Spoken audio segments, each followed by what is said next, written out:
Yo, what's up guys, it's King Sean here, and in today's video, we're going to be talking about a signing that the Commanders made earlier today. They signed Josh Johnson, former Washington quarterback back in 2018, so we'll talk about that signing a little bit in today's video.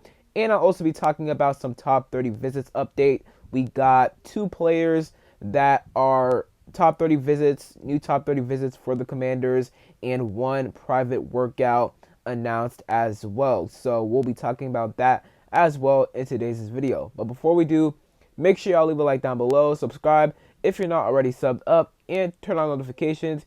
And with that out of the way, let's get straight into today's video. So let's first start talking about the Josh Johnson signing. It was announced around 9:40 a.m. that we're going to sign him, and it's not surprising that we're adding another quarterback. I remember last year, I think before the draft, that AP said that he likes to have 4 QBs on the roster going into training camp. We only had 3 before signing Josh Johnson: Jaden Daniels, Marcus Mariota, Sam Hartman. Jeff Driscoll's a free agent, right? So he's not on the roster. So I'm definitely not surprised we decided to add another quarterback in the room to make it 4 guys. So we'll have 4 guys going into training camp at the quarterback position, right?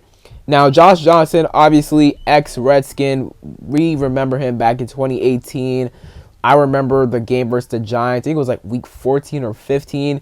We were getting obliterated. I think it was like 34-0 at halftime or something like that.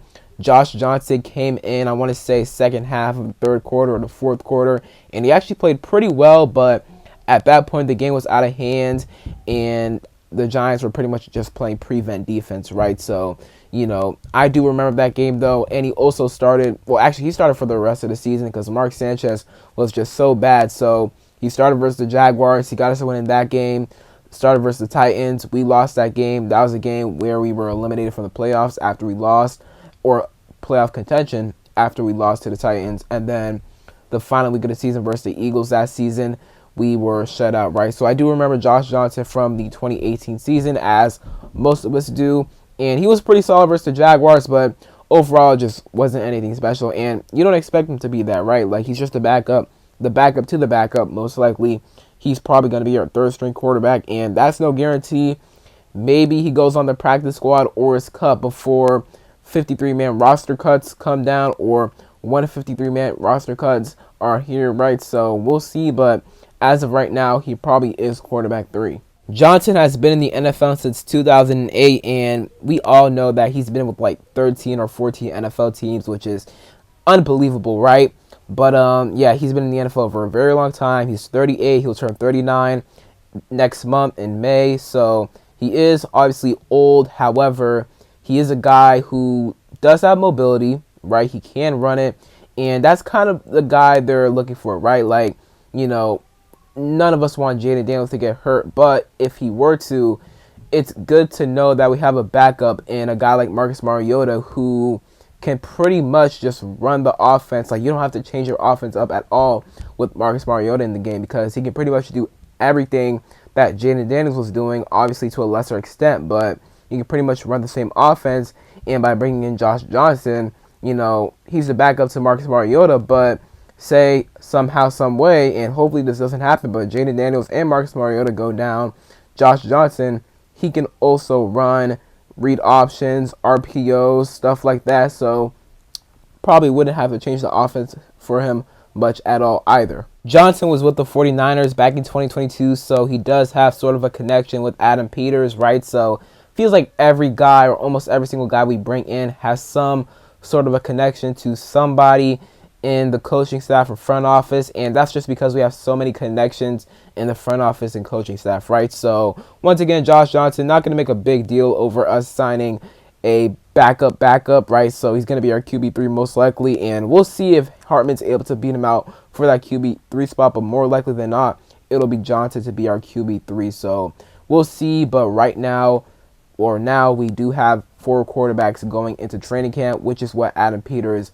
likes to do, or likes to have on his roster, right? 4 quarterbacks going into camp. Moving on, let's talk about these top 30 visits. We got 2 new top 30 visit updates. Let's start with Trey Harris. Trey Harris has a top 30 visit scheduled with us as well as the Texans next week, right? So I do like the fact that they're bringing in Trey Harris.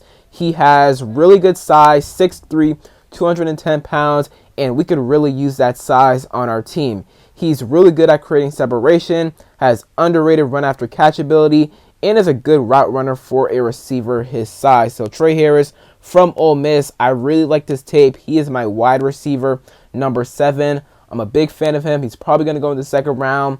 He may go mid-second round, right? So we pick late, so we may not have a chance to get him. But if he's there at 61, I personally would take him because his strengths are really great.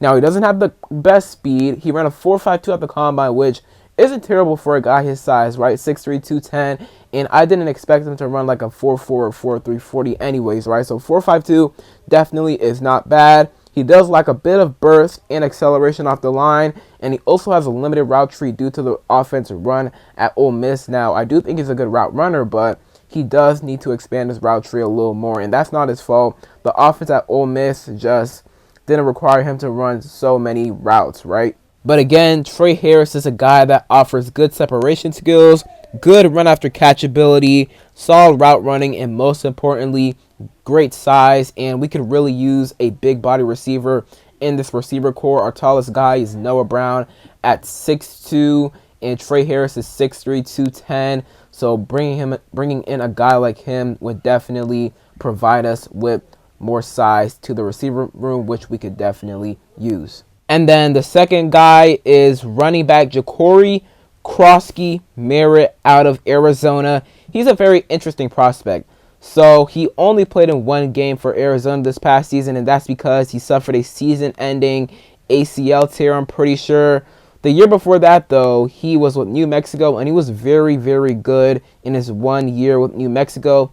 He's a 6-year senior, by the way, and before transferring to New Mexico in 2023, he was playing in the FCS, I'm pretty sure, from 2019 to 2022.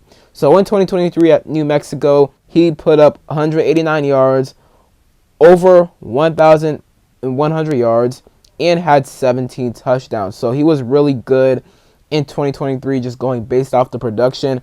I have not watched him yet, which is, kind of crazy because I've watched most of the running backs. I just got to get to Merritt, and I'm starting other positions as well, like cornerback and safety, so it may take me a good minute to get to him, but I'll definitely get to him before the draft, which is in 2 weeks, right? So then I'll have more of an opinion on him. But just going based off the production in 2023, he seems like a guy that you may be willing to take a chance on day 3. Maybe he becomes an undrafted free agent because he isn't, the most flashiest or most talented back in the draft, and he suffered a season-ending injury this past season, right? So he may go undrafted, but, once again, we have set up a top 30 visit with him. And then one more thing before I get on out of here. It was announced that we are holding a private workout with Florida State kicker Ryan Fitzgerald. Not a surprise, Fitzgerald is one of the